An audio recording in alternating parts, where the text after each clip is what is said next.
அன்பான மக்களே, நம்மளோட சிறையடிக்க ஆசை தூள் கிளப்பிட்டு இருக்காங்க அப்படின்னு தான் சொல்லணும். மனோஜ் வந்து இப்போ என்ன பண்ணிட்டு இருக்காரு அப்படின்னா, பாரில் போய் உட்காந்து சரக்கு அடிச்சிட்டு இருக்காருங்க.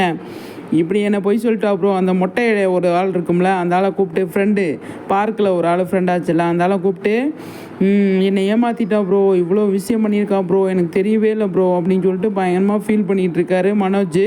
இந்த பக்கம் வந்து பார்த்தீங்க அப்படின்னா ரோகிணி, அதாவது விஜயா வந்து பார்வதி கிட்ட வந்து நீ தானே கல்யாணம் பண்ணி வச்ச, பாரு இப்போ ப்ராடாக இருந்திருக்கா, ஒன்றா நம்பர் கேடியாக இருந்திருக்கா அப்படின்னு சொல்லி அவங்க வந்து சொல்லி ஃபீல் பண்ணிகிட்டு இருக்காங்க.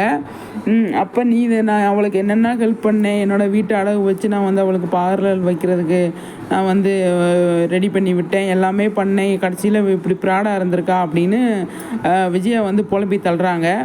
அந்த பக்கம் பார்த்தீங்க அப்படின்னா முத்து மீனாவும் ரவிக்கும்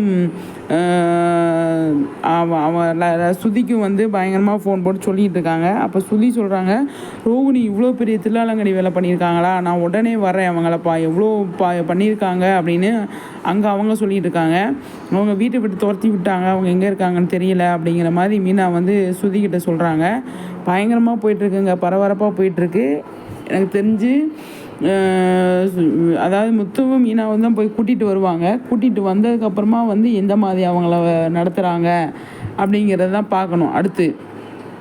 அதுக்கு அப்புறமா கொஞ்சம் விஜயா வந்து அவங்கக்கிட்ட பேசிவிட்டாங்க. இப்போ இப்போ மீனாவை எப்படி நடத்துகிறாங்களோ அது மாதிரி தான் அடுத்து ரோகிணியை நடத்துறதுக்கு நிறைய சான்ஸ் இருக்குது.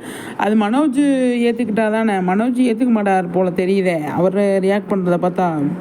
பணக்காரி நினச்சி கடைசியில் ஒன்றும் இல்லாதவளாக போயிட்டாலே அப்படிங்கிற ஒரு வருத்தம் இருக்குது மனோஜுக்கு. விஜயாவுக்குமே அந்த வருத்தம் தான் அதிகமாக இருக்குது. பார்ப்போம் எந்த மாதிரி கொண்டு போகிறாங்க அப்படின்னு. பயங்கரமாக கொண்டு போயிட்டுருக்காங்க சிறையடைக்க ஆசை அப்படின்றது தான்.